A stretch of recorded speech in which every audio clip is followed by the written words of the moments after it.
उत्तर प्रदेश में लगभग 7 साल पहले 69,000 सहायक शिक्षकों की भर्ती लगी थी, शुरू हुई थी, प्रक्रिया शुरू हुई थी। 69,000 सहायक शिक्षक भर्ती होने थे, लेकिन आज तक ये मामला यूं ही खटाई में पड़ा है, अदालतों के चक्कर लगा रहा है। हाई कोर्ट से लेकर अब सुप्रीम कोर्ट तक मामला आ चुका है। सुप्रीम कोर्ट में इस मामले की सुनवाई 12 नवंबर को तय है। सरकार को इसमें एफिडेविट दाखिल करना है। सुप्रीम कोर्ट ने इस याचिका के लिए जो सवाल पूछे थे उत्तर प्रदेश सरकार से, सरकार ने अभी तक तो उसका जवाब नहीं दिया है।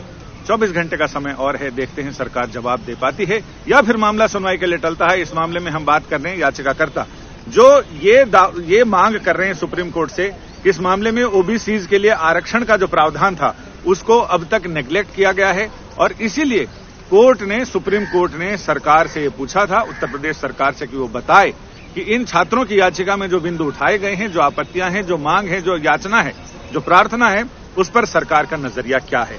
तो आपका पूरा नाम बताएंगे? भास्कर सिंह। भास्कर जी, आपकी जो याचिका है वो क्या कहती है सुप्रीम कोर्ट में? हमारी याचिका एक्चुअली क्या है कि हम लोग हाई कोर्ट में याचिका करता थे। हाई कोर्ट ने हमारे फेवर में जजमेंट पास किया है और जो 69,000 की पूरी सिलेक्ट लिस्ट है उसको रद्द कर दिया है और फिर से बनाने का आदेश किया है। उस रद्द लिस्ट को फिर से बहाल कराने के लिए कुछ विशेष वर्ग के लोग और सरकार सुप्रीम कोर्ट में एसएलपी के माध्यम से हमारे जो जजमेंट आया है उसको चुनौती दी है। हमारा हाई कोर्ट में कंसर्न ये था कि ओबीसी का जो 27% कोटा है, उस 27% कोटे के स्थान पर मात्र 3.86% आरक्षण ही दिया गया है। इसी तरीके से जो एससी का कोटा 21% होता है, उसकी जगह पर लगभग 16% ही आरक्षण दिया गया है। इसको लेकर के हम लोगों ने हाई कोर्ट में याचिका दायर करी थी और माननीय उच्च न्यायालय ने हमारे पक्ष में आदेश पारित किया कि वास्तव में आरक्षण प्रावधानों का इस पूरी भर्ती में उल्लंघन हुआ, इसलिए उन्होंने 69,000 की जो पूरी सिलेक्ट लिस्ट है उसको रद्द करते हुए फिर से नए सिरे से बनाने का तो कुल मिलाकर ये जितनी कवायद हुई थी वो कवायद अब वहीं जीरो पर पहुंच गए हैं जहां से चले थे।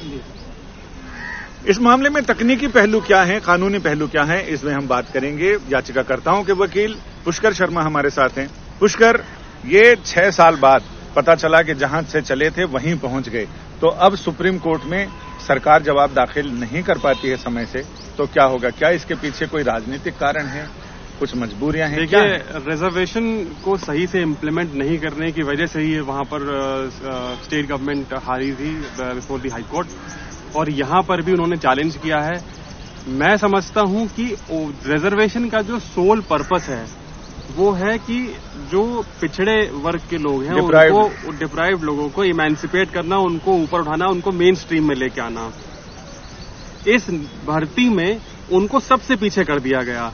ओबीसी, एससीज, एसटीज को प्रॉपर रिप्रेजेंटेशन नहीं मिला है उसमें। हाईकोर्ट ने पिन पॉइंट करके कैटेगोरिकली बहुत लंबा जजमेंट दिया है और एक एक चीज समझाई है उसके पहलू को। यहां पर भी काफी टाइम से ये पेंडिंग है। कल उम्मीद थी कि हो जाएगा, बट अभी स्टेट अपना काउंटर एफिडेविट अभी तक नहीं फाइल किया है स्टेट ने।